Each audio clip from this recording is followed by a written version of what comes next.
এটা তোমাদের সবার রেজাল্ট। রেজাল্ট? কিসের রেজাল্ট? আমরা কি আর পড়াশোনা করি?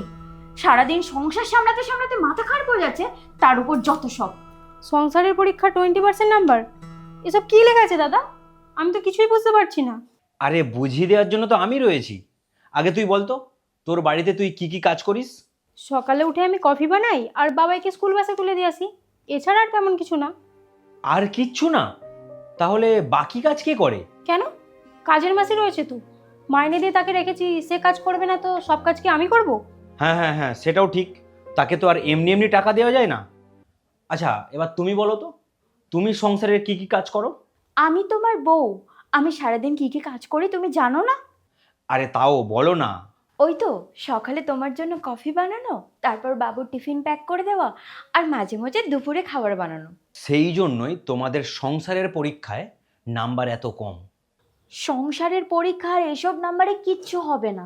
আমি জানি এতে কিছু হবে না, কিন্তু আমি তোমাদের এটা বোঝানোর চেষ্টা করছি, কোনো কিছুর পিছনে অনেক কষ্ট করলে, অনেক মেহনত করলে তবে তার ফলাফল ভালো হয়। তুই ঠিক কি বলতে চাইছিস বলতো ভালো করে। এটা একটা নাম্বার হয়েছে? তোমার পড়াশোনার জন্য আমরা কত মাস্টার দিয়েছি, গাদা গাদা টাকা খরচা করছি, আর তুমি তুমি এই 70% নাম্বার পেয়েছো? মা, আমি তো চেষ্টা করছি। কতটা চেষ্টা করেছো সেটা তো দেখাই যাচ্ছে। আজ থেকে ভিডিও গেম খেলা, টিভি দেখা সব কিছু বন্ধ, সব খেলা বন্ধ। যে এক্সট্রা টাইমটা পেতে সেটাই শুধুমাত্র পড়াশোনা করবে, বুঝতে পেরেছো?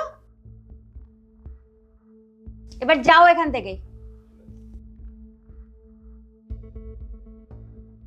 ঠাকুমা ঠাকুমা, এ দেখো আমার রেজাল্ট বেরিয়েছে। তাই নাকি? কই দেখি দেখি। আমি বা দেখে করব কি, আমি তো কিছুই জানি না। পরীক্ষায় কত পেয়েছিস? খুব বেশি নয়, ওই 60%। সেটা আবার কত? তুমি তো আবার ইংলিশ জানো না, মানে 10 ভাগের 6 ভাগ। আচ্ছা, তার মানে তুই ভালো করেছিস। না ঠাকুমা, আমার থেকে অন্যরা আরো ভালো রেজাল্ট করে, আমি তো তাই কম পেয়েছি। তুই মন খারাপ করিস না, তুই যেটা করেছিস অনেক ভালো করেছিস। যারা ভালো রেজাল্ট করে তাদের আলাদা করে মাস্টারমশাই বাড়িতে পড়াতে আসে, আবার স্কুলে মাস্টারমশাই আছে, তাই তারা ভালো নাম্বার পায়। আর তুই শুধু স্কুলে পড়ে অনেক ভালো করেছিস। তোর বাবা মা যদি বেঁচে থাকতো তোর এই অভাবগুলো পূরণ করতো। আমি আর কত করব বল, অন্যের বাড়িতে কাজ করে। তুই আর মন খারাপ করিস না, আজকে আমি তোর জন্যে পুঁটি মাছের ঝোলে রান্না করে দেবো। তুই ভালো রেজাল্ট করেছিস বলে কথা। এই নাও নাড়ু খাও। নাড়ু? কি খুশিতে তুমি নাড়ু খাওয়াচ্ছ? আমার নাতি রেজাল্ট বেরিয়েছে, আমাকে এসে বলল আমি 10 ভাগের 6 ভাগ নাম্বার পেয়েছি। 10 ভাগের 6 ভাগ, তার মানে তো 60%। এই খুশিতে তুমি নাড়ু খাওয়াচ্ছ? আমার ছেলে তো এর থেকেও বেশি নাম্বার পেয়েছে, 70%। তোমার নাতির থেকেও অনেক বেশি, তাতেও আমি খুশি না। কি করব বলুন, ওটা নিয়েই আমাদের খুশি থাকতে হয়। আমরা তো আর দামি স্কুলে পড়াতে পারিনি, ও যা করেছে ও নিজেই করেছে, আমি তাতেই খুশি। ওরা এখন বাচ্চা, ওরা যেটা করে সেটা অনেক, কারণ বড় হবার পর সবারই দায়িত্ব বেড়ে যায়, তাই না? দেখো দেখো তোমার ছেলের রেজাল্ট, কি রেজাল্ট করেছে, মাত্র 70% নাম্বার পেয়েছে।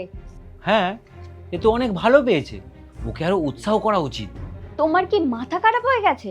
আমাদের বাড়িতে যে কাজ করে তার নাতি 60% নাম্বার পেয়েছে, শুধুমাত্র স্কুলে পড়ে, কোনো রকম প্রাইভেট মাস্টারের কাছে পড়েনি ও। আর আমাদের ছেলে, এত মাস্টার দেওয়া হয়েছে, এত টাকা খরচা করা হচ্ছে, তাও 70% নাম্বার পেয়েছে। বাচ্চাদের পিছনে টাকা খরচ করে মাস্টার দিয়ে তারা তাও 70% নাম্বার এনেছে, আর তোমাদের খাতায় মাত্র 10%, 20% করে নাম্বার। কেন ভেবে দেখেছো? কারণ তোমরা সংসারের কোনো কাজ করো না, সেই জন্য লোক রেখে দাও। তাহলেই তোমাদের দায়িত্ব শেষ। পাশের বাড়ির লোককে দেখো, তারা বাড়ির কাজ, সংসারের কাজ নিজেরাই করে। তাই পাশের বাড়ির লোকের সাথে তোমাদের যদি তুলনা করি, তোমাদের খারাপ লাগবে তো? সেই রকমই বাচ্চাদের শাসন করা উচিত, কিন্তু সেটা একটা লিমিটেড পর্যন্ত।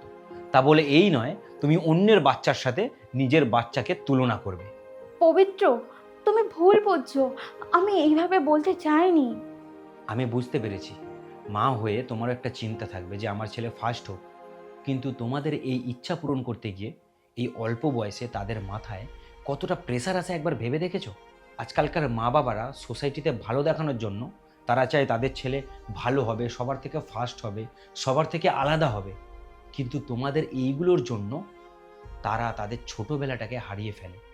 আমি তোমাদের কাছে রিকোয়েস্ট করছি, তাদের ছোটোবেলাটাকে তোমরা ছিনিয়ে নিও না।